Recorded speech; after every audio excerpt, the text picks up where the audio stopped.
नमस्कार, बहुत स्वागत है आपका। नए साल पर लोग गिफ्ट भी देते लेते हैं।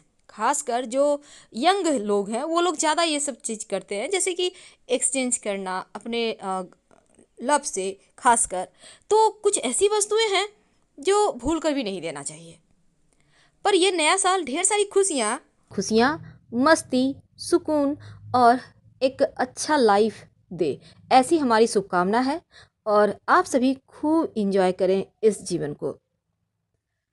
तो नमस्कार, अब बात करते हैं हम इस टॉपिक की कि नए साल के दिन आखिर वो कौन सी चीज़ है जो भूल कर भी किसी को नहीं देना चाहिए। देखिए, गिफ्ट वगैरह तो हमारे संस्कारों में ही है कि जब भी कुछ अच्छा होता है तो हम एक दूसरे को तोहफा देते हैं, एक दूसरे की शुभकामनाएं देते हैं, ताकि हर किसी के जीवन में सुख हो, आनंद हो और हमारा जीवन जीना सरल हो जाए।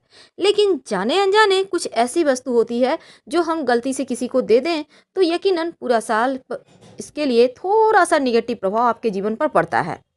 देखिए, पानी से जुड़ी हुई तोहफा कभी किसी को नहीं देना चाहिए। याद रखिए, पानी से जुड़ा हुआ तोहफा, चाहे वो कुछ भी हो, कोई भी हो, कोई खास दोस्ती क्यों ना हो, एक्वेरियम ये भी पानी वाला है, या फिर झरने वाला सीन का कोई तस्वीर है या कुछ है, ऐसी चीज़ें आपके जीवन में आर्थिक समस्या देता है और पैसों के मामलों में थोड़ी कमजोरी कर देता है। तो आप किसी को भी पानी वाली चीज़ें देने से बचिए। और दूसरी चीज़ है, जो चीज़ का आप काम करते हैं, अब आपका ऐसा काम है जहाँ आप लिखा पढ़ी करते हैं, चाहे वो मोबाइल है, कंप्यूटर है, कहीं ना कुछ कुछ तो पेपर वर्क करते होंगे ना, तो ऐसी चीज़ें किसी को भी ना दें। पेन, कॉपी, स्याही, कुछ भी इंक वगैरह देने से आपके बिजनेस में नुकसान हो सकता है, इसलिए इन चीज़ों को देने से बचिए। माना जाता है कि रुमाल किसी को नहीं देना चाहिए, नहीं तो रिश्तों में कमजोरी होती है, रिश्तों में गांठें आ जाती है। यानी आपने जिसको भी रुमाल गिफ्ट में दिया उनके साथ आपके रिश्तों पर बुरा प्रभाव पड़ता है, इसीलिए किसी को भी रुमाल मत दीजिएगा। भगवान श्री गणेश की मूर्ति या कोई भी देवी देवता की मूर्ति किसी को भी गिफ्ट में कभी भी नहीं देना चाहिए। और एक बात हमेशा ही याद रखिए, अगर आपको लेना है तो खुद के लिए लें। अब माँ लक्ष्मी की मूर्ति है, आपने किसी को दे दिया तो घर से लक्ष्मी जाएगी। गणेश जी को दे दिया तो आप सही डिसीजन सही समय पे कैसे लेंगे?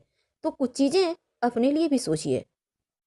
और धारदार हथियार जैसे चाकू, नाइफ सेट भी बहुत खूबसूरत आते हैं, कैंची के सेट, नुकीले चीज़ें, कैंची है, तलवार है, एंटीक चीज़ें हैं, ये सभी चीज़ें जो है ना बुरा प्रभाव देती है। यानी कि लोहा से जुड़ा हुआ कोई भी चीज़ किसी को ना दे, चाहे वो कांटा चम्मच ही क्यों ना हो, स्टील का ही है, लेकिन फिर भी ये सौभाग्य को दुर्भाग्य में बदल देता है और रिश्तों में दरारें डालता है। तो ऐसी चीज़ें किसी को भी देने से बचें। वैसे तो नए साल पर किसी को भी पैसे उधार नहीं देना चाहिए और ना ही किसी से लेना चाहिए, नहीं तो ये भी आपके जीवन पर बुरा प्रभाव डालता है। तो याद रखिएगा, किसी को धन न देना है, न किसी से लेना है नए साल पर, ताकि पूरा साल आपके जीवन में खुशियाँ लाए, धन की बरकत होती रहे। तो उम्मीद है आप समझ चुके होंगे कि कौन सी चीज़ें देनी है और कौन सी नहीं देनी है। वैसे तो एक और बात है कि नए साल पर जब भी आप किसी को भी मान लेते हैं कि किसी को बहुत आवश्यकता है किसी चीज़ की और आपको नहीं देनी है, जैसे कि घड़ी भी नहीं देनी, धारदार हथियार नहीं देना, काले रंग का कपड़ा नहीं देना, जूता चप्पल नहीं देना, रुमाल नहीं देना, पेन भी नहीं देना, तो इन बातों का आप ध्यान रखिएगा और अगर जरूरी हो तो वापस जरूर लेना।